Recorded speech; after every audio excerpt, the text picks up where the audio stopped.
Gracias, muy amable. Buenos días, buenas tardes para todos los académicos y personas que nos acompañan en el día de hoy. Es un placer iniciar las actividades de Recreando la Historia que tradicionalmente la academia hace todos los terceros jueves de mes. Hemos venido muy complacidos observando cómo las diferentes conferencias que se han presentado en el transcurso del año pasado y los anteriores tienen una gran visibilidad. Vamos a hacer una estadística con el doctor Campo Elías de esa estadística porque es muy significativa de ver cómo las conferencias que nosotros tenemos y presentamos tienen acogidas. Hay conferencias hasta con más de 1000 visualizaciones y hay otras de 300, 400, 500, de manera que eso nos da y nos entusiasma mucho en ellos. Desafortunadamente no siempre tenemos una asistencia muy masiva en esta hora, pero posteriormente la difusión que le hacemos a la reunión hace que ellos puedan visitarla no solo en YouTube, que es donde está subiéndose todas las conferencias nuestras, sino también las promocionamos por Facebook, Instagram, etcétera. Quiero darle la palabra entonces al doctor Campo Elías Castillo para que me haga el favor de presentar el conferencista y a avanzar entonces en nuestra reunión. Adelante, doctor Campo Elías, por favor. Muchas gracias, doctor. Para arrancar, primero que todo queremos informarles a todos los miembros de la academia que este año contamos con una muy buena oferta de conferencias que vamos a estar dando. Es muy importante que todas las personas sepan de parte de la academia, que todos sepan que estamos subiendo a YouTube estas charlas y muchas personas las ven después cuando ya están en sus casas o en un momento pues cuando les queda más fácil. Entonces siempre hemos tenido esta facilidad. Podemos entonces hablar del doctor Sebastián López Velázquez. Pues a Sebastián yo le tengo un infinito cariño. Él fue residente mío cuando estuvo rotando con nosotros en medicina interna y es uno de esos personajes, de esos residentes que nos da pesar que no se nos vaya a quedar en Manizales. Él me contó que se va para afuera y nos va a dejar muy en alto la universidad y a todo el gremio médico. Él no es solamente bueno en medicina interna y en geriatría, sino que tiene una formación humanística fabulosa. Es uno de estos muchachos que nosotros vemos como ejemplo de la parte humanística tan importante que tiene nuestra facultad, y no solamente eso, sino también con los grandes escritores que tenemos y como los que nos acompañan, el doctor Orlando Mejía, el doctor Giraldo, el doctor de España, se me fue el nombre, y tantos otros. Entonces, para mí es un honor y un gusto presentar a Sebastián, a quien conozco a su padre, que trabaja con la Dirección Territorial de hace tantos años, y a él para que nos dé esta conferencia.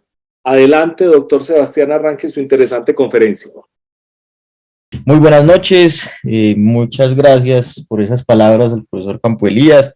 Para mí es un orgullo estar en este espacio. Desde que lo conocí en pregrado siempre ha sido como parte de lo que quería hacer antes de graduarme, de ahora del posgrado.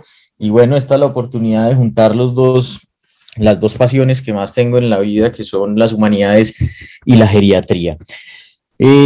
Vamos a hablar sobre Aldous Huxley, les hablaré un poco sobre él, les mencionaré específicamente el libro que nos trae hoy a hablar un poco sobre geriatría dentro de este análisis de las obras literarias, específicamente de dos de él.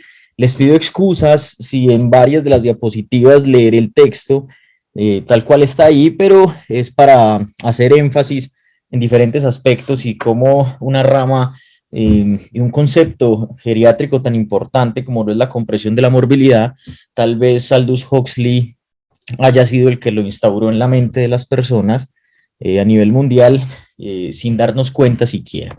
Entonces, para empezar, empecemos con quién fue Aldous Huxley. Él nació en 1894, murió en 1963, a los 69 años. Vamos a ver un poco la muerte de él, cómo fue. Un escritor y filósofo, tuvo una familia bastante interesante, grandes, inclusive genios de la humanidad, modificaron la historia del pensamiento, de la biología y de la medicina, como les mostraré. Fue un viajero incansable, las dos esposas viajaron por gran parte del planeta y como ustedes ven en la foto que está al lado izquierdo, él tenía unas alteraciones visuales que le quedaron después de una queratitis punctata que padeció a los 16 años, llevándolo casi a la ceguera durante varios años. Después de esto tuvo unas terapias de rehabilitación, lo que ahora llamaríamos de baja visión, en ese momento se manejaba de otra forma, y recuperó la visión parcial en el ojo izquierdo. De ahí generó todo un espectro de unas creencias místicas que las volvió libro en El ciego en Gaza, publicado en 1936, un libro que lo recomiendo. Vamos a andar un poco en la familia de Huxley para entender también como en qué nichos académicos e intelectuales pasó la vida este hombre.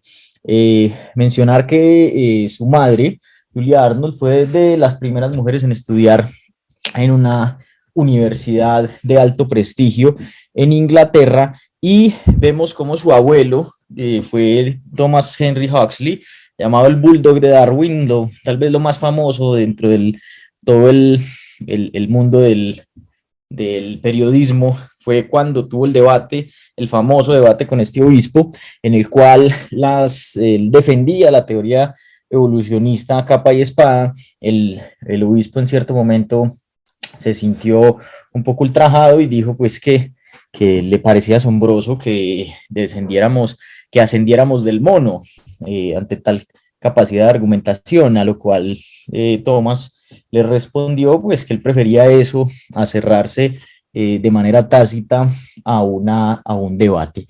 Un biólogo y filósofo, y realizó gran cantidad de anatomía comparada con muchos de sus textos, como les mencioné, defendiendo la teoría evolutiva. Este fue su abuelo. Cuando vemos a su hermano, un hombre también supremamente interesante, biólogo evolucionista, también hacía parte de la Sociedad de Eugenesia Británica, que luego de la Segunda Guerra Mundial, este hombre, ya las declaraciones que daba, digamos que se retractaba mucho de todo este concepto de racismo. Sin embargo, dio en 2 veces la cátedra Bates, y paradójicamente fue uno de los fundadores y el primer presidente de la UNESCO, y acuñó en 1957 el término del transhumanismo, como lo entendemos actualmente, con esta corriente filosófica que está marcando todavía mucha la investigación y de lo que se viene. Pero ahí no termina esta familia como tan curiosa. Andrew Fielding Huxley era su hermanastro.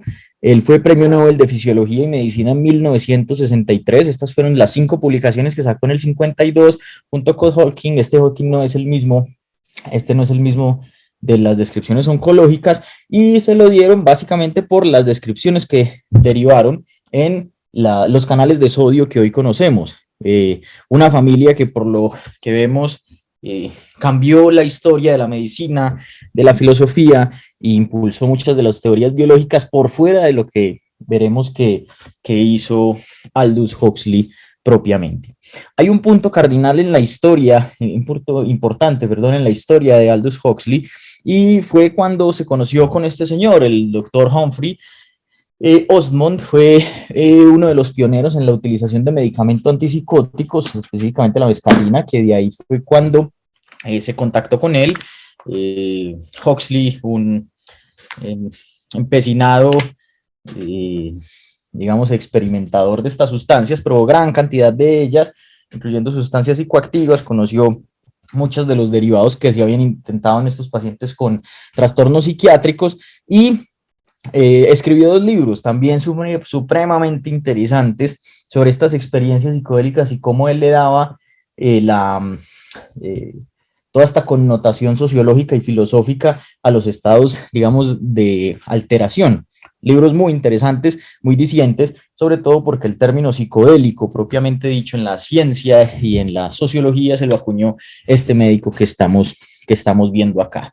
Con este preámbulo corto, veamos que Un Mundo Feliz, un libro publicado en 1932, esta fecha es importante, ya les contaré por qué tiene tanta relevancia la fecha de la publicación.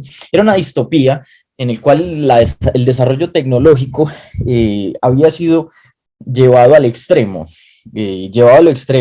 juntando los cultivos humanos, la hipnopedia y un control social importante a través de, en ese momento, la droga, la que describe él en el libro es Soma. Hay varias hipótesis sobre cuál droga pudo ser esta en la vida real, que lo que hicieron fue modificar radicalmente la sociedad, llevando a que teníamos un totalitarismo impresionante en el cual inclusive se mantenía y se definía cuáles eran las castas dentro de la sociedad con un poder tal que desde la misma fecundación se codificaba con qué iba a sentir placer y con qué no.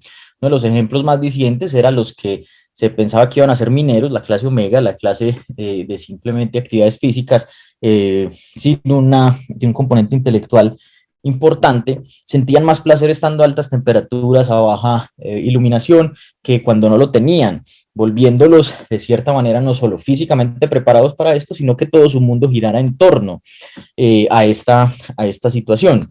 De la mano de estos cambios, digamos, biológicos tan fuertes, empezaron a hacer un control social que permitiera hacer esta es una sociedad y un mundo estático, y por eso lo llamativo y por lo que empiezan el libro inclusive es que la guerra y la pobreza se erradicaron y todos son permanentemente felices, precisamente porque desde la codificación de la infancia, inclusive desde sus propios la fecundación y demás, se estaban orientando hacia esto, y por lo tanto eliminaron la familia, la diversidad cultural, el arte, el avance de la ciencia, la literatura, la religión, la filosofía, la vejez y el amor, que nos centraremos en esta penúltima, durante esta conferencia. ¿Por qué es tan importante la fecha?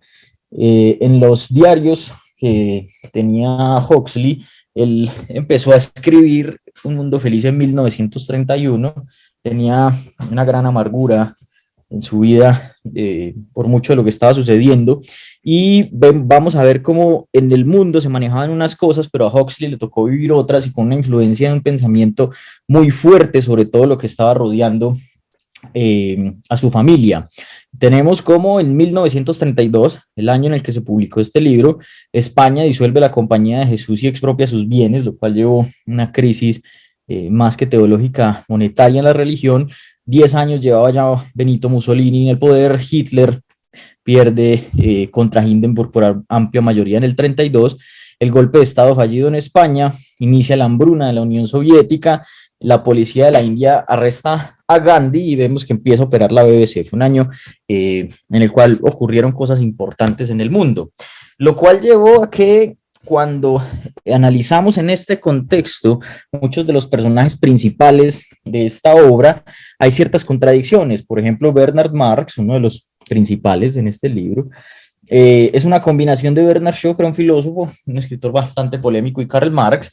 Lenina Krounin, que era salida de Vladimir Lenin, la revolución rusa antimonárquica, y Krounin asociado a Crown de la corona. Mustafa Mond, que venía de Mustafa Kemal, que desligó la Turquía de las raíces islámicas, y Alfred Mond, que fuera un líder de relaciones laborales conocido por él, lo que tenía unos análisis interesantes desde los mismos roles que ejercían en este nuevo mundo estas personas, y sobre todo qué papel desempeñaban, siendo todos ellos parte de lo que eran los alfas, es decir, la clase intelectual de la sociedad. Acá una parte importante, interesante, Mustafa Kemal fue uno de los personajes en los que se basó para una obra que sacó recientemente el Premio Nobel de Literatura, que se llama Las noches de la peste. Muy interesante libro, por cierto.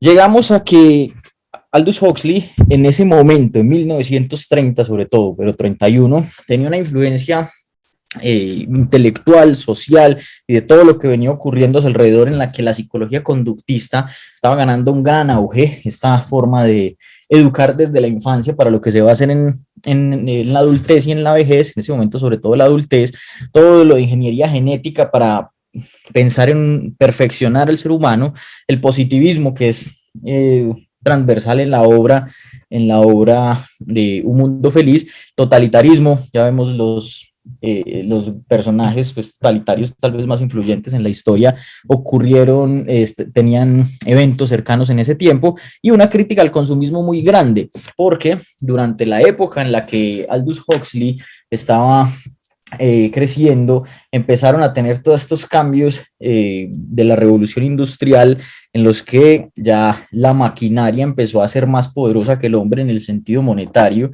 y de esta forma, digamos que adaptarse a los cambios muchas veces no era fácil, y el consumismo extremo llevaba a que lo único importante era lo nuevo, que es lo que recalca mucho en esta obra.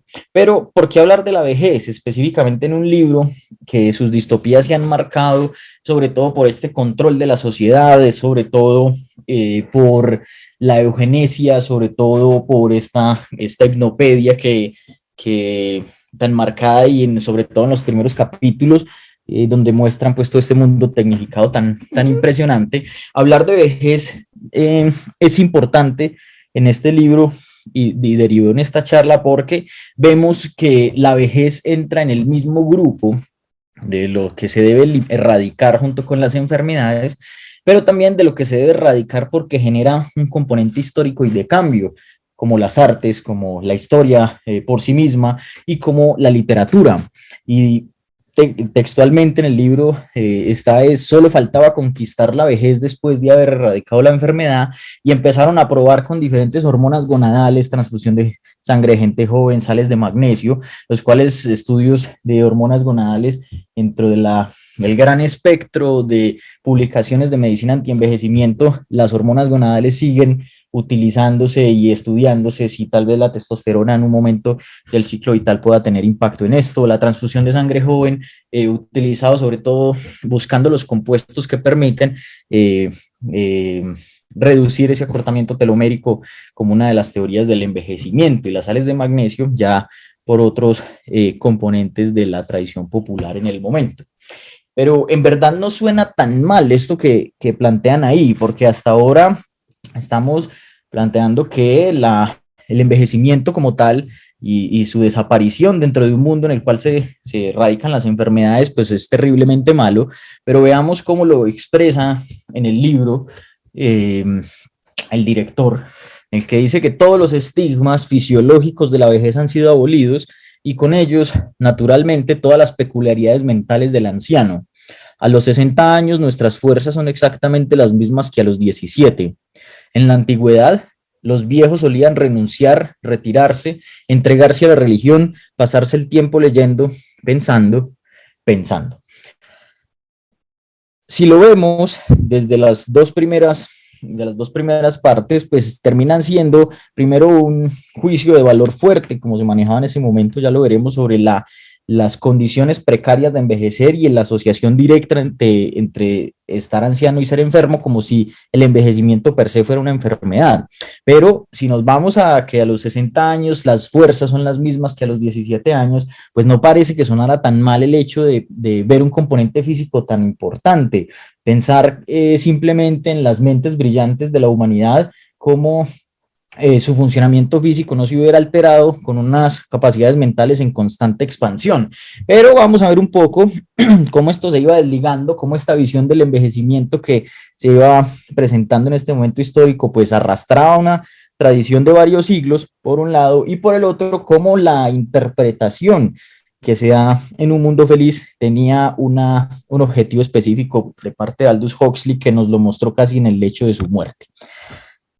En una de las partes de este libro, tal vez una de las más fuertes, ellos viajan a una sección, a una parte del planeta en la cual todo este sistema no funciona, que son pues donde están los bárbaros, y allí describen esto, una descripción de un anciano.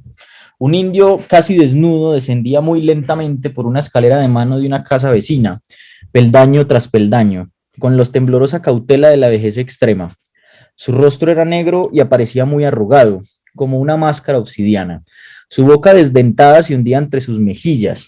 En las comisuras de los labios y a ambos lados del mentón pendían, sobre la piel oscura, unos pocos pelos largos y casi blancos.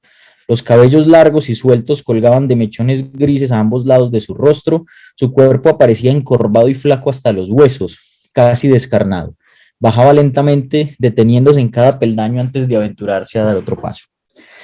Resalté muchas de las descripciones que se tienen en el imaginario de cómo es el envejecimiento y cómo es el sinónimo de vejez. Pero esto no es nuevo, lo que nos está mostrando acá Huxley no es nuevo. Vemos como en el San Jerónimo de Leonardo da Vinci, pues nunca culminó 1480, vemos como las facciones que presenta San Jerónimo podrían corresponder textualmente a las que estaba describiendo Aldous Huxley.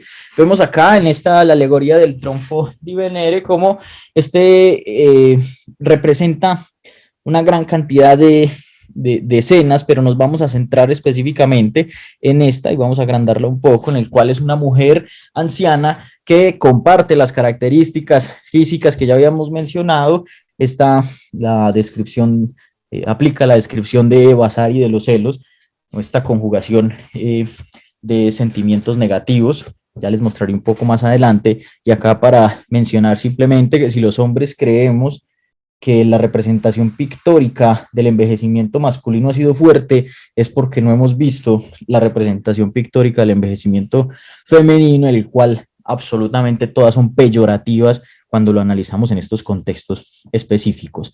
Y más reciente, el viejo guitarrista de Pablo Picasso, 1903, vemos que comparte las mismas características. Por lo que estamos viendo, en general no es algo nuevo, nos está mostrando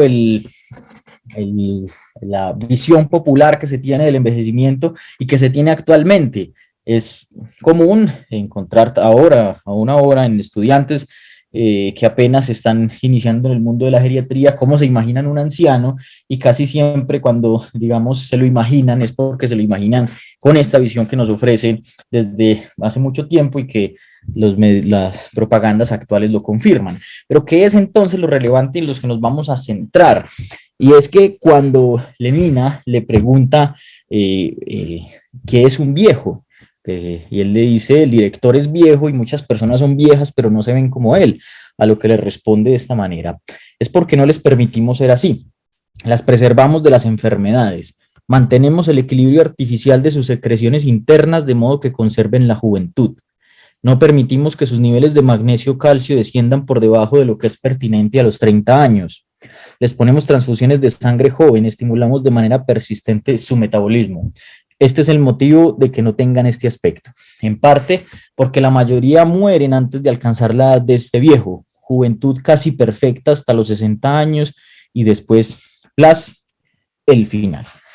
Resalto esta última parte porque vamos a ver que en este punto específico del último, desde juventud hasta el final, es donde se recalca un concepto geriátrico publicado en los 80s, que actualmente tiene una gran trascendencia en la valoración geriátrica multidimensional y en las expectativas de los ancianos, desde nosotros en el mundo de la geriatría, que resumió en 1932 de esta manera tan sencilla.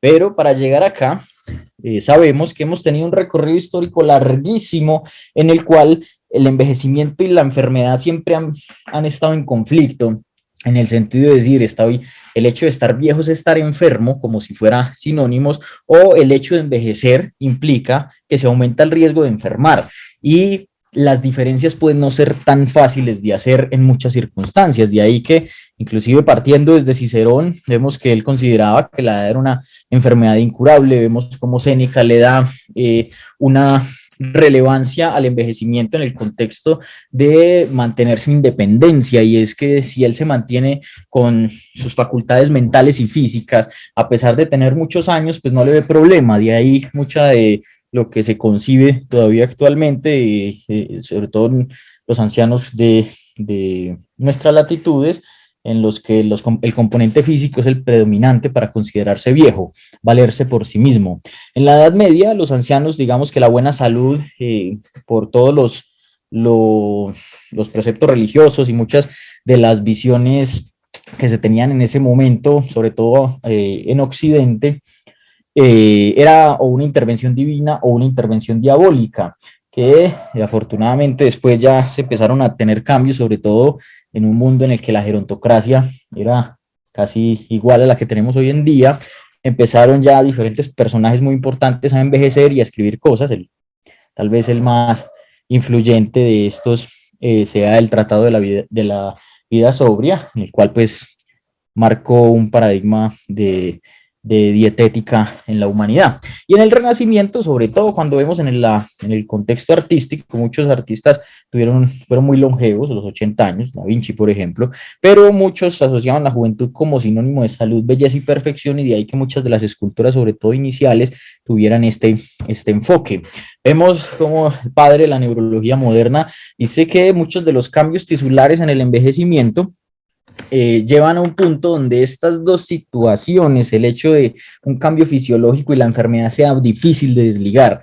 En 1881 marcó una ruta desde la academia que nos sacó mucho de las teorías sociales, de las teorías psicológicas, y nos entró en la biología, que es gran parte de las dificultades que tenemos hoy. Vemos cómo en 1965 atribuir al envejecimiento todos los cambios que teníamos en ese momento lo consideraba más como la transición hacia entender unas vías moleculares de una manera mejor que nos permitiera desligarlo. En el 90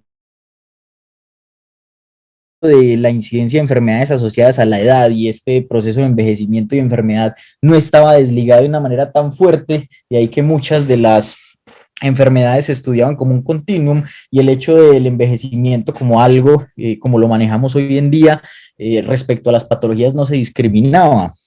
Para dar ejemplos, las diferentes guías de manejo de patologías crónicas con especificaciones para el anciano tienen adiciones desde hace muy pocos años. Tal vez las más prevalentes, diabetes mellitus, por ejemplo, con guía propia para el manejo de ancianos, y con consideraciones como la fragilidad, no lleva más de 10 años. Y seguimos volviéndonos un poco más específicos en cuanto a canales, en cuanto a genes. Vemos como en el 95 trataba de desligar Holiday, que es un texto de él, un artículo muy interesante de él, en el que dice que definitivamente para él el envejecimiento es un ciclo vital que aumenta el riesgo de enfermarse, pero no es enfermarse. En el 98 el envejecimiento por sí mismo, dice Topinkova, que se asocia como una enfermedad y que debería hacerse ver como una enfermedad, precisamente porque esto nos permitiría a los médicos tratar de intervenir sobre ella. Vemos como en el 2000, y nos vamos acercando cada vez más hacia los problemas que tenemos actualmente. En este artículo que ellos plantean, dicen, mire, ya tenemos evidencia de que muchos hay muchos animales a los cuales, si le hacemos modificaciones genéticas, viven más, y ese tiempo que viven más lo viven como si no tuvieran las enfermedades del envejecimiento. Tal vez lo que estemos necesitando en los humanos sea una modificación, una edición genética que nos permita acabar con un proceso vital indeseable, volviendo del 2000 hasta Cicerón. En el 2009 hay un concepto interesante, James, en el que ya se mete desde la teoría evolutiva, para decir que no existe el envejecimiento dentro de la teoría evolutiva, y cómo después de esta periodo de reproducción, digamos que para la evolución quedamos de manera inerte desde el punto de vista biológico, por lo cual debíamos empezar a estudiarlo como una enfermedad genética, el envejecimiento.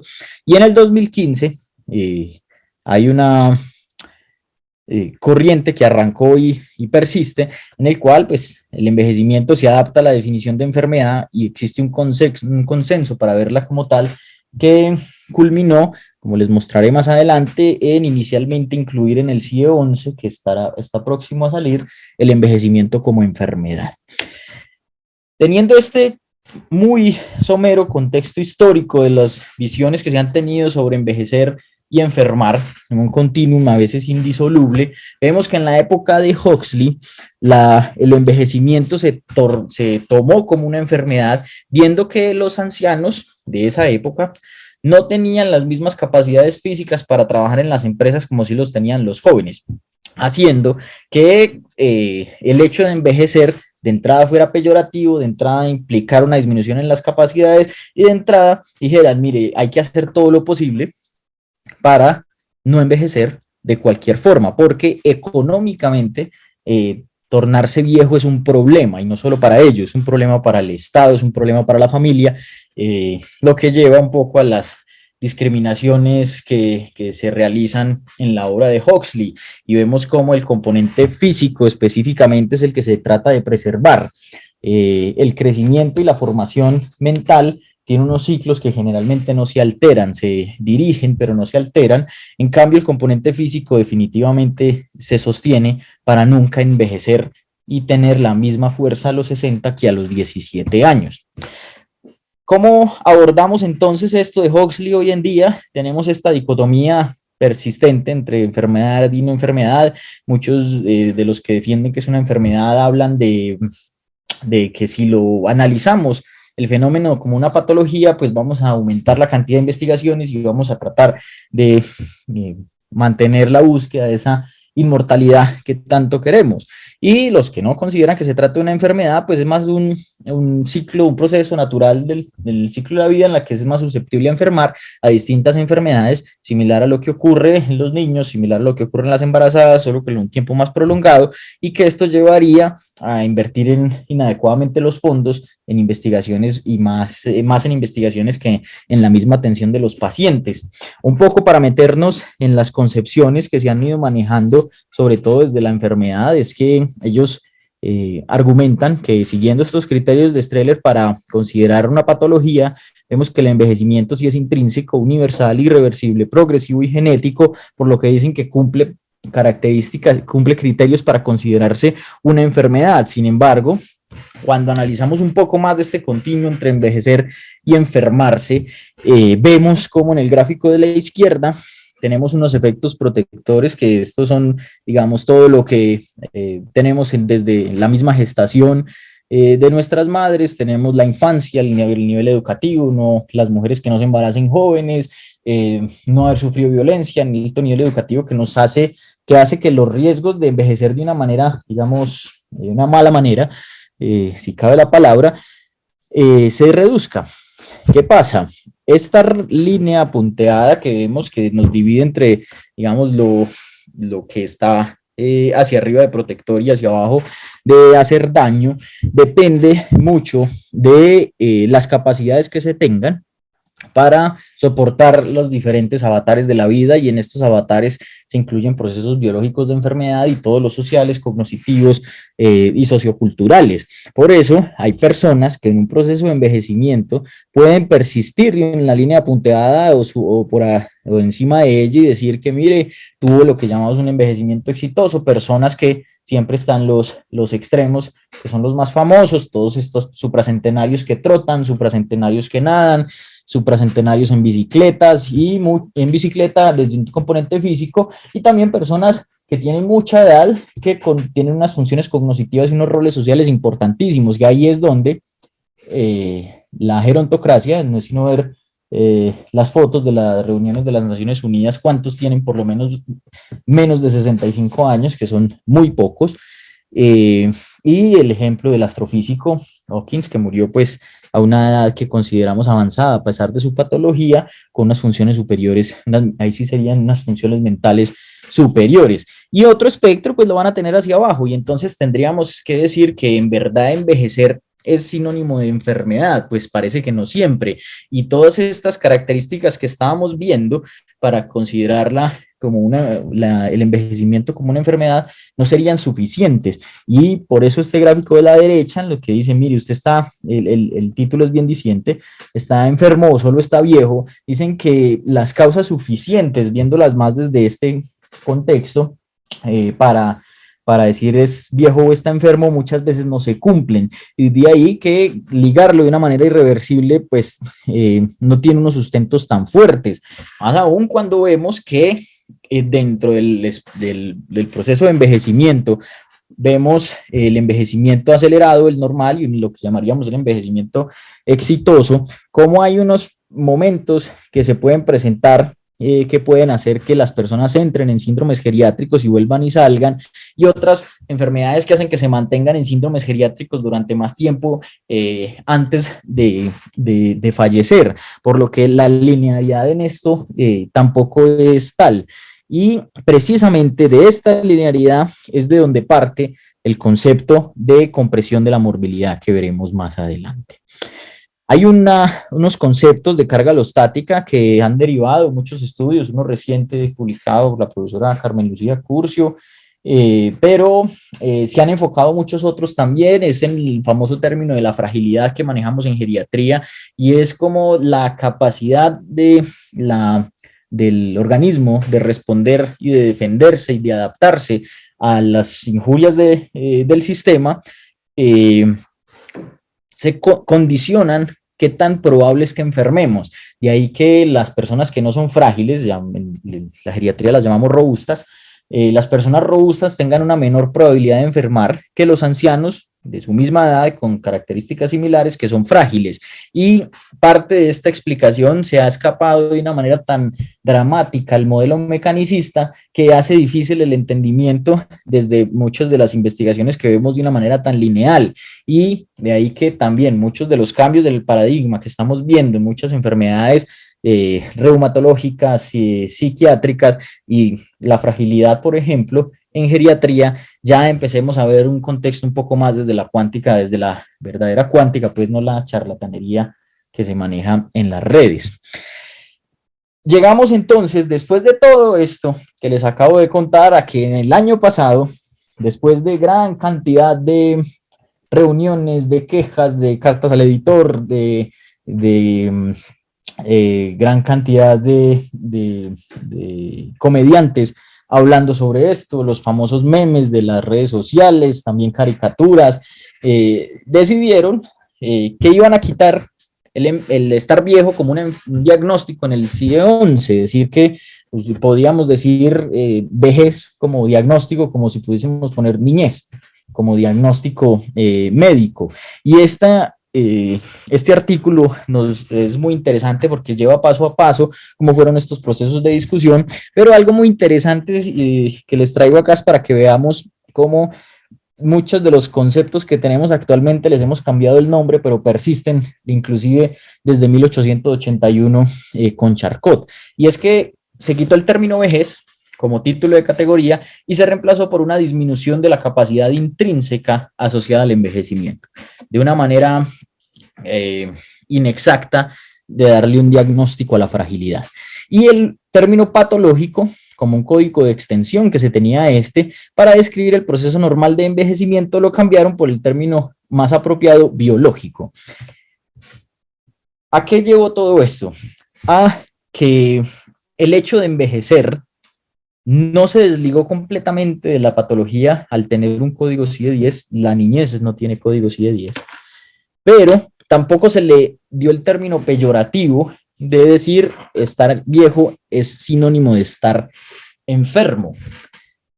Todo lo anterior y hasta tan actual como del año pasado, para meternos mucho más a profundidad en tratar de descifrar con lo que podemos lo que pensaba Huxley en el momento de escribir su libro, y es que cuando analizamos el envejecimiento, lo vemos de una forma en la que analizamos el cambio, en la que siempre vemos desde la perspectiva de lo que fue y lo que será, y de lo que está pasando como un proceso. En general, el envejecimiento es un proceso que nunca se detiene, y nosotros hablamos de envejecimiento más fácil que de viejo, porque ¿en qué momento se es viejo? No hay un punto de partida. Un niño de 2 años es más viejo que uno de 1 año. Pero para nosotros uno de 70 años y uno de 71, ¿será que las diferencias son tan radicales para decir este es más viejo. Ya sabemos que la edad cronológica, por todo lo que les mostré, contar los años acorde al momento de nacimiento es muy inexacto. Y volvemos al mundo en el cual Huxley nos plantea que existe una campaña coordinada contra el pasado, y eso implicaba el cierre de museos, la destrucción de los monumentos históricos y la supresión de todos los libros publicados antes de lo que en ese momento fue la Gran Revolución del año 150 de Ford. ¿Por qué es tan importante esto? Porque la modificación que produce el envejecimiento, no solo en el contexto social, como lo estoy mostrando acá, de aquí hacia atrás y lo que se viene, sino en el mundo valga la redundancia, en el mundo de un mundo feliz, implica que los ancianos pueden ser un motor direccionador del cambio, y por eso existen los viejos mentales, en el sentido de Mustafa Mond, en el sentido de viejos que eran los alfas que dirigían todo la coordinación de este mundo, pero no viejos físicos. Es decir, se premiaba en este universo, y se premia actualmente, la adquisición de conocimientos que nunca se detiene a lo largo de la vida, que ya por fin le pudimos dar un nombre desde la ciencia, por decirlo entre comillas, que lo terminaremos definiendo como sabiduría, pero el proceso que lleva de la mano todo este proceso mental de aprendizaje es peyorativo. Que las neuronas envejezcan a pesar de que producen pensamientos mejores es peyorativo. Y llegamos a uno de los puntos que más ha generado discusión ahí sí dentro de la bioética, y es entender el envejecimiento ya no como enfermedad necesariamente, sino como discapacidad física, o sea, una limitación que, como no hay una capacidad del medio para hacerle, digamos, corregirla o ayudarle a esta limitación, discapacita a la persona, que es el modelo que manejamos actualmente. La forma más fácil de entenderla es, en mi caso, yo utilizo gafas. Si me quitan las gafas tengo una limitación funcional. Si hubiese nacido en un momento de la historia donde no existían las gafas, pues tendría una discapacidad visual, pero me pongo las gafas y inmediatamente desaparece la discapacidad. Y vemos cómo hay diferentes autores bien complejos, a la luz de lo que consideramos actualmente, y uno de estos es Ezequiel Emanuel, del 2014, que pone: es mejor morir a los 75 años antes de uno volverse discapacitado o disminuido. Hemos sacando un poco el juicio de valor que hace sobre morir a los 75 años, vemos que la discapacidad, lo disminuido, habla en un contexto físico, pero también mental, por fuera de lo de Huxley.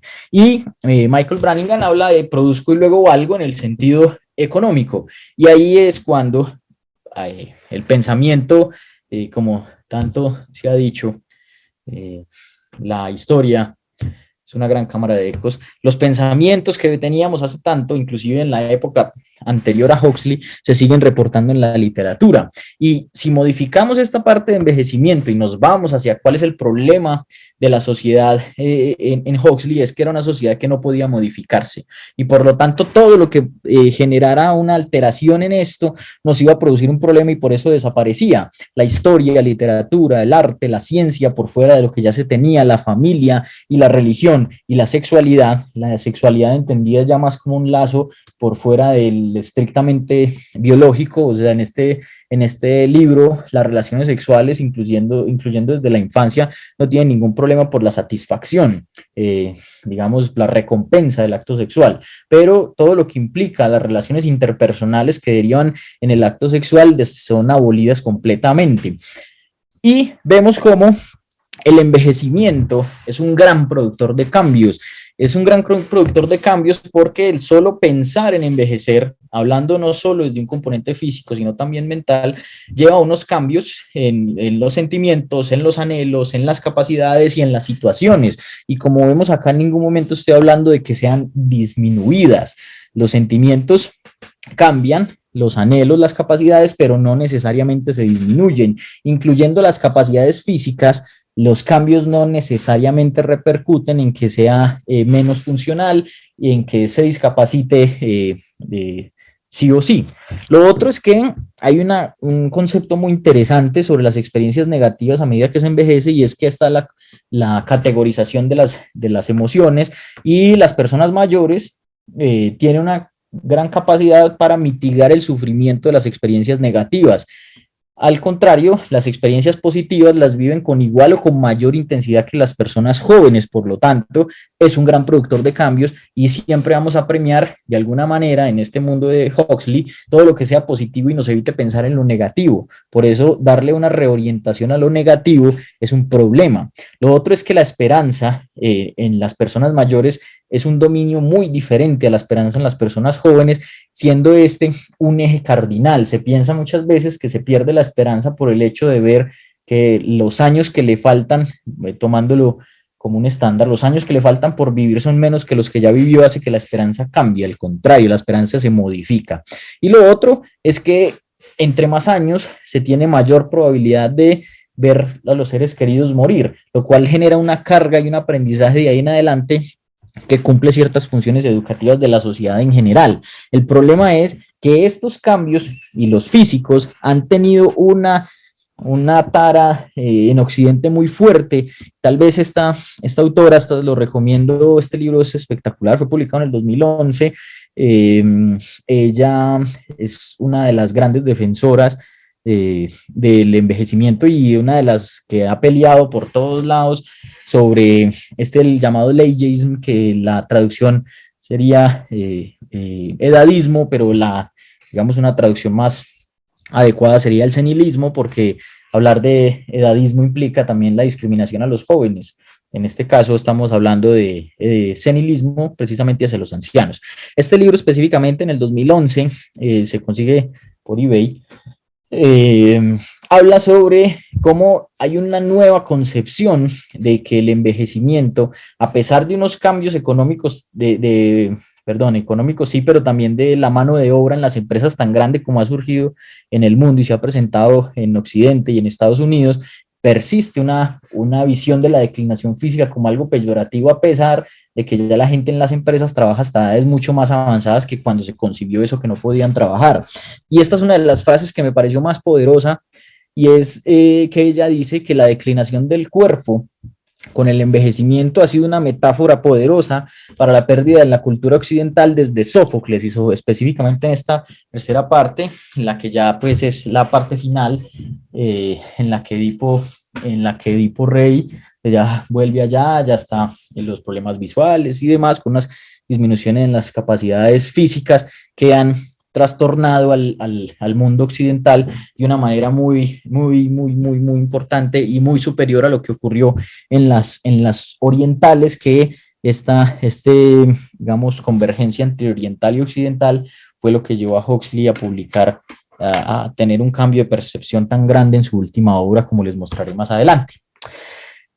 Hemos analizado hasta ahora un poco el contexto social, el contexto desde la geriatría, análisis desde la gerontología, tratando de enfocarnos en cómo era la concepción que tenía Huxley en su libro y cómo podía explicarse desde un contexto social histórico. Y ahora, ¿en qué llegamos? A que existen posturas éticas respecto a la vejez que se han centrado de una manera muy global. Y digo muy global es porque pues vemos el enfoque de la dignidad, al igual que en otros grupos etarios, lo mismo del bienestar, lo mismo de derechos, que esto nos ha permitido establecer políticas y pelear por muchas de las cosas que ya se tienen en las personas mayores. Pero hay dos que son muy interesantes, más recientes y con unos enfoques mucho más amplios, que la geriatría se nutre como rama de la medicina constantemente de todos los conceptos filosóficos, sociológicos y antropológicos que nos permiten a nosotros desde la medicina interna, específicamente en nuestra escuela, desde los médicos internistas subespecialistas en geriatría, tener una visión mucho más global del envejecimiento y no solo pensar en una molécula. Y es que el enfoque de la utilidad lo trasladamos a otros espectros, y es decir, sí, mire, la economía mundial, gran parte de ella se mueve a través de los ancianos.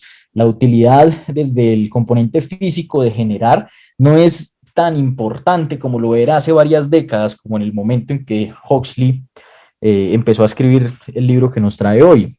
Y esta utilidad, además de revestir una importancia económica, también reviste una importancia en el centro de la sociedad, y es decir, la orientación de la experiencia.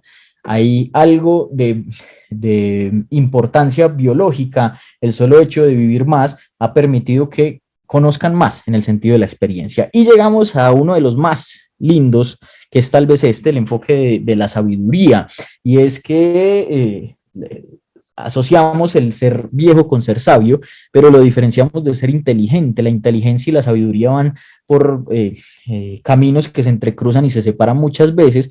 Lastimosamente la inteligencia se ha entendido como en los niveles educativos. Esto es absolutamente falso, de ahí que muchas de lo que se concibe en sabiduría, por ejemplo en Occidente o en las tribus de indígenas, sea tan radicalmente diferente a lo que nosotros pensamos. Y cuando analizamos el valor del anciano en un mundo feliz, que nos toca verlo es precisamente en lo contrario, en el por qué lo excluyen y por qué desaparece, viéndolo por fuera de un componente físico, nos damos cuenta que ese papel que tiene de revolucionar las sociedades es precisamente porque es sabio. En esto estamos hablando de absolutos, obviamente no aplicables para todos, estamos hablando del contexto de la obra: sabio, sereno, compasivo, reflexivo, calculador y paciente. Y volvemos a que la sabiduría se torna un eje fundamental. Y les dije que habíamos llegado un poco a definir qué es la sabiduría, y esta es la definición que más se describe en la literatura actualmente, y es que ya reconocemos que dentro de los dominios cognitivos, las personas mayores, se incluye la sabiduría como una de las estrategias que tienen ellos para afrontar el mundo de una manera que les permite generalmente hacerlo de manera mejor que las personas jóvenes. Y se trata de un sistema de experticia con énfasis en la cantidad y el uso del conocimiento que alguien acumula a lo largo de la vida y la habilidad para utilizarlo. Combina la introspección, el juicio, el manejo de diversas circunstancias de la vida, la planeación de la vida y la conducta personal, lo cual me parece que es un enfoque no solo muy lindo, muy bello en su concepción, sino muy acertado para lo que hemos visto a lo largo de la historia, y que sea el motivo que, a pesar de que el director específicamente en la obra de Huxley fuera un viejo, en el sentido de tener casi 60 años para ellos, y a pesar de su apariencia física, se le respetaba era por su sabiduría y no por nada más de lo que había sido generado. Llegamos entonces a que Mostafa Montt habla con uno de los personajes, que es John el Salvaje. John el Salvaje es alguien que vive en esta reserva de salvajes que no han tenido acceso a todo esto, crece bajo unas condiciones precarias, absolutamente precarias, tiene contacto con una obra de Shakespeare, no les diré cuál ni el por qué para que disfruten la obra, pero esto le abrió a él la perspectiva de muchas cosas, y por eso tuvo un golpe tan grande cuando conoció este mundo feliz. Le pregunta a John por qué está prohibido, hablando de Shakespeare, porque Mostafa Montt, al contrario del resto de la gente en un mundo feliz, sí sabía quién había sido Shakespeare. En la excitación que le producía el hecho de conocer a un hombre que había leído a Shakespeare, había olvidado espontáneamente todo lo demás. Le responde Mostafa: porque es antiguo. Esa es la razón principal. Aquí las cosas antiguas no nos son útiles. Le pregunta John: aunque sean bellas. A lo que le responde: especialmente cuando son bellas. La belleza ejerce una atracción, y nosotros no queremos que la gente se sienta atraída por cosas antiguas. Queremos que les gusten las cosas nuevas. Esto se lo dice Mostafa Montt, siendo un anciano mental, en el contexto de sabiduría, a John, que era un joven, y le dice: en suma, usted reclama el derecho a ser desgraciado, porque le dice que él rechaza pues toda esta visión de un mundo feliz, y él le responde que sí, reclama el derecho. A lo que le responde Mostafa: sin hablar del derecho a envejecer, a volverse feo e impotente, a tener sífilis y cáncer, a pasar hambre, a ser piojoso, a vivir en el temor constante de lo que puede ocurrir mañana, el derecho, en fin, a ser un hombre atormentado. Y vemos cómo todo lo que describe como el envejecimiento en el mismo nivel de todas las demás cosas, implica también el temor constante de lo que puede ocurrir mañana. Ha sido tal vez una de las formas de generación no solo de conocimiento, sino de las obras más bellas que ha tenido la humanidad. Esta parte de juventud casi perfecta hasta los 60 años y después el final, tiene una alegoría, una casi que textual, tomado de este texto, de este libro que les pongo acá. Es un libro muy corto, está gratis en internet, no tendrá más de 100 páginas, en el cual, publicado en 1923, él describe cómo el proceso de morir iba a tornarse de una manera tan simple después de abolir la enfermedad, que se iba a volver un evento fisiológico como dormir, perdón, y lo ponía en un contexto en el cual se iba a desligar de tal manera la representación de la muerte por considerarla la enemiga, que lo íbamos a tomar como la misma serenidad de decir que voy a ir al médico a que me reformule acetaminofén para el dolor, desligando todo el concepto de muerte tan importante para nuestra sociedad. Y en este libro, esta frase, esta parte es también las que más me llamaron la atención, y sobre todo para esta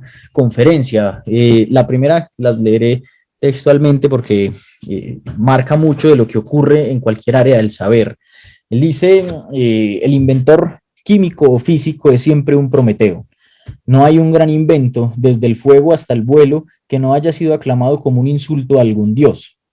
Pero si toda invención física y química es una blasfemia, toda invención biológica es una perversión. Apenas hay uno que, al ser llamado por primera vez a la atención de un observador de cualquier nación que no haya oído hablar previamente de su existencia, no le parecería indecente y antinatural. Todos los conceptos que se empiezan a manejar y que modifican son vistos de esta manera. Esta obra caló mucho en el pensamiento de Huxley, y sobre todo esta segunda parte, y es que él hace una crítica muy fuerte y dice: el avance científico traerá codicia en vez de progreso a la humanidad, a no ser que acompañe iguales avances éticos. Y es todo lo que lleva al extremo en un mundo feliz para considerar no solo la enfermedad, sino en los ancianos. Y volvemos a la misma pregunta. En verdad, esto tan distópico, esto de querer morir de unas maneras específicas, de la transición entre vivir y morir, que se daban en estos sitios en los que los tenían con altas cantidades de soma para quitarles el sufrimiento y la ansiedad, y los ponían a la vista de los niños para que ellos giraran en torno más que al conocimiento del evento de la muerte, simplemente volviéndolo algo natural, como la repetición que tenemos ahora de las imágenes violentas en la televisión, que han naturalizado el proceso de la muerte violenta, de bala, de asesinatos múltiples y demás. Acá, tomando el texto del profesor Orlando, que dice que la muerte accidental pasa a ser el modelo ideal de la muerte en la sociedad moderna, la única muerte aceptada socialmente. Por ello, todas las otras formas de morir, pertenecientes a las distintas tradiciones culturales, son vistas como primitivas, sospechosas e indecentes. Nadie puede morir en un contexto social, a no ser que sea de una manera catastrófica. Es decir, siquiera se murió porque el accidente de tránsito, se cayó de un avión, la muerte accidental, pero la muerte pensada y la muerte preparada desaparece del imaginario, y desaparece del imaginario precisamente porque empiezan, como dice el profesor, las poblaciones del tercer mundo a añorar esa muerte, comienzan a creer que ellos se mueren porque les falta dinero y los adelantos científicos para vencer la muerte natural. Lo que plasmó en su libro Huxley lo vivimos en el día a día. El hecho de acceder y de acceder y de acceder, y que lastimosamente nuestra concepción médica de que el paciente se me muere a mí y no por una muerte de él, y que vamos a trasladar a unidad de cuidado intensivo sí o sí porque tiene que vivir independiente de lo demás, ha calado de una manera tan fuerte en la sociedad y en nuestra educación médica que nos volvemos hacia el otro lado. Empezamos a pensar ya hacia mantener con vida como si tuviera 17 años hasta el momento final, volviéndonos un poco a este modelo de pensamiento de un mundo feliz. Llegamos a un punto de inflexión, ya próximos a terminar, y es este proceso de inflexión del envejecimiento. Esta foto es una de las más famosas de la historia, el Congreso de Solvay, pues ya de la gran cantidad de premios Nobel que estaban en eso, que los tenían o que los iban a tener. Por si no lo saben, se hizo esta nueva foto después de lo del bosón de Higgs, y les recomiendo que la busquen porque es muy interesante. Al contrario de esta, en esa otra solo hay un hombre, el resto son mujeres. Llegamos entonces a la famosa compresión de la morbilidad. ¿Por qué todo este revuelo histórico, analítico, sociológico, filosófico? Porque en este punto es donde en 1980 se introdujo este concepto de comprimir la morbilidad para, digamos, sacar el concepto de la falla para prosperar, que eso ya desapareció. Y decía, mire, entre más aumentemos la expectativa de vida, mayor cantidad de años vamos a tener con patologías discapacitantes. Si el diagnóstico de diabetes arranca a los 80 y la gente vive hasta los 60, pues eran 20, pero ya no, ya la gente vive hasta los 80, a los 90, lo que son definitivamente 50 años más con mayor riesgo de desarrollar las complicaciones de estas enfermedades. Lo mismo, colapso económico y demás cosas va a hacer que definitivamente entre más discapacitados estemos a medida que vamos envejeciendo va a ser peor. Y la edad de aparición de los primeros síntomas de envejecimiento y enfermedades crónicas puede aumentar más rápido que la expectativa de vida. Primeros síntomas de envejecimiento, listo, 1980. El envejecimiento, síntomas como si fuera una enfermedad. Y se propusieron entonces que el objetivo sería posponer la enfermedad a través de la prevención. Por supuesto, el envejecimiento no se puede posponer, pero sí el momento de presentar la enfermedad.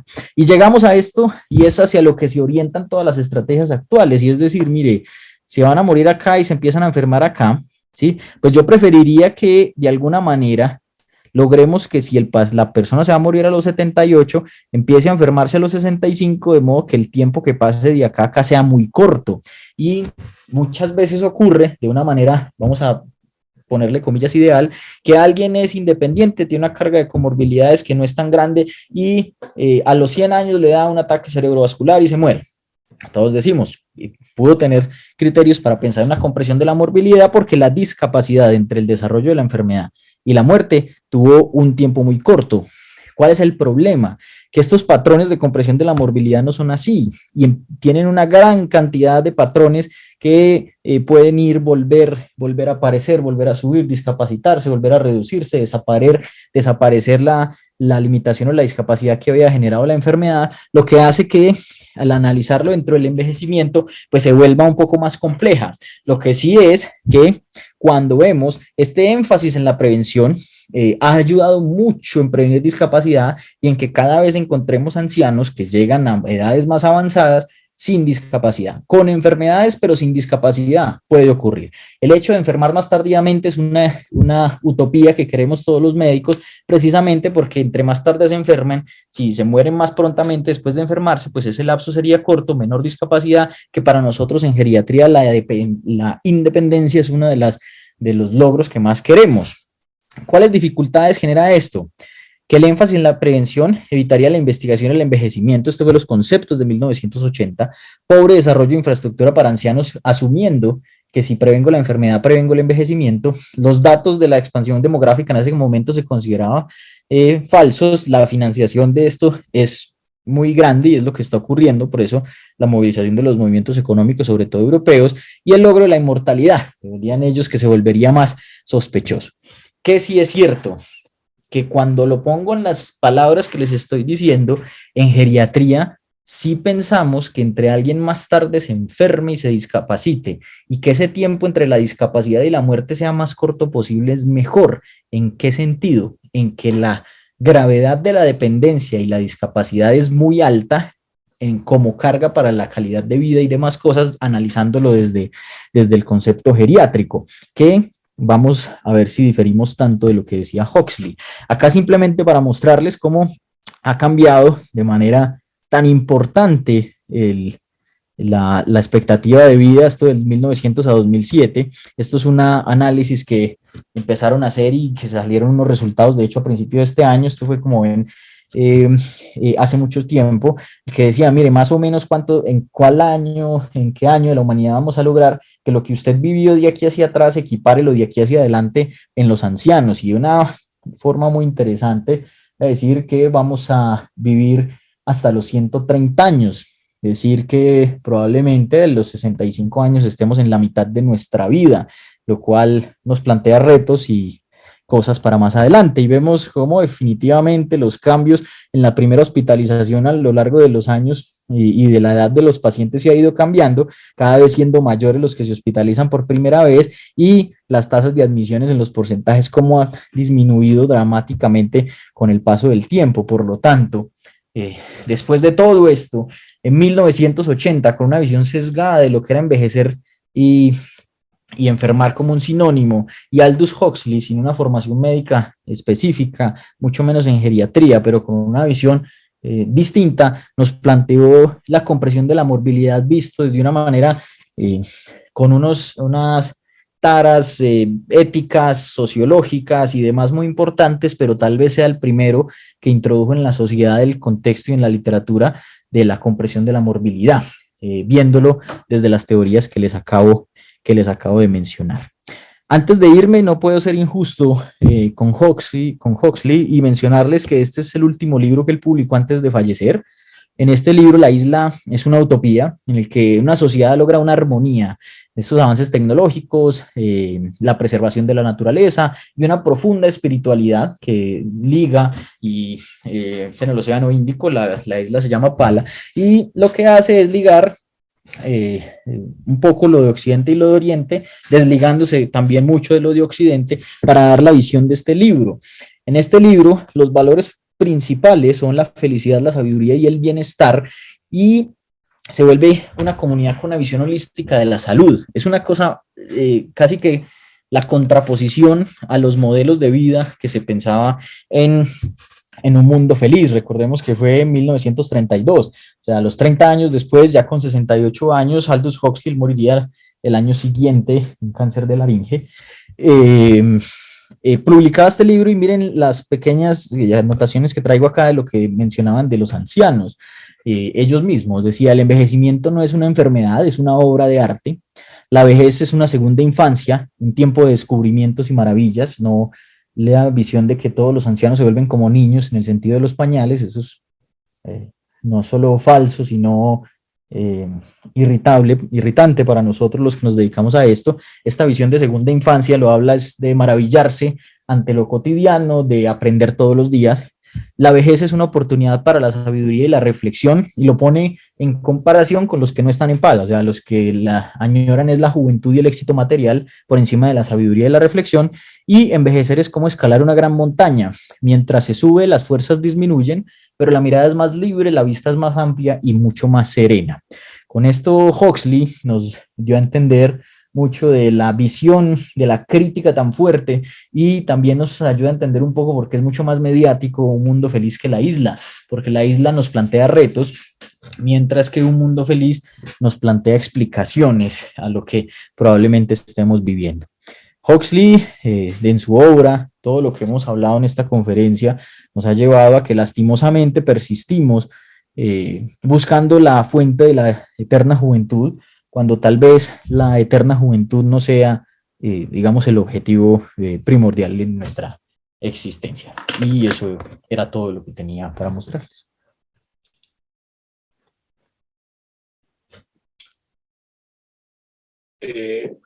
Fabulosa la conferencia del doctor Sebastián. Abrimos la línea para las preguntas o inquietudes que tenga. Yo quiero hacerle una primera pregunta al doctor Sebastián. ¿Cuánto es biológicamente el ser humano, hasta qué edad está biológicamente capacitado para sobrevivir? Salieron unas publicaciones con edición genética. Esos estudios con edición genética dice que probablemente en este siglo alcancemos a vivir hasta los 130 años inclusive. Ha sido lo más lejos que que conozco, que una publicación al menos ha dicho que podamos vivir. No, de ahí en adelante no conozco más, pero puede que sea que no lo haya conocido.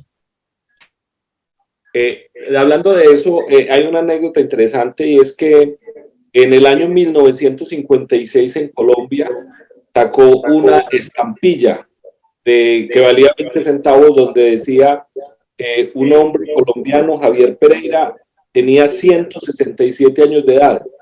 Y entre ella era un indígena zenúes, que su frase era: no se preocupe mucho. No se preocupe, tome mucho café y fume un buen cigarro. Como todos los otros macondianos en la costa, seguramente le aumentaron 100 años porque probablemente tenía solo 67, lo pusieron de 167. De acuerdo. De acuerdo.